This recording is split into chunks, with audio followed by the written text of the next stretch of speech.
Hello and welcome to PC Error Detective. In this video, we'll guide you through the steps on how to restore icons on desktop Windows 10. If you find this tutorial helpful, don't forget to subscribe to our channel for more tech tips and solutions. Step 1. To begin, right-click on an empty space on your desktop and hover over View in the context menu. Then, click on Show Desktop Icons. If there is no check mark next to this option, clicking it will make your icons visible. If it's already checked but your icons are still missing, try unchecking and then rechecking this option to see if it restores them. Step 2. If your icons are still missing, click on the Start button and select Settings. Step 3.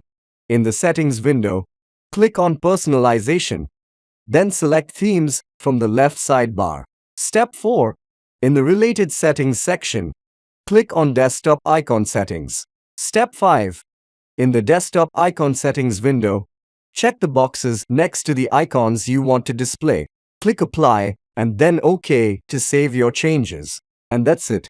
If you have any questions or need further assistance, feel free to leave a comment below. Thanks for watching and stay tuned.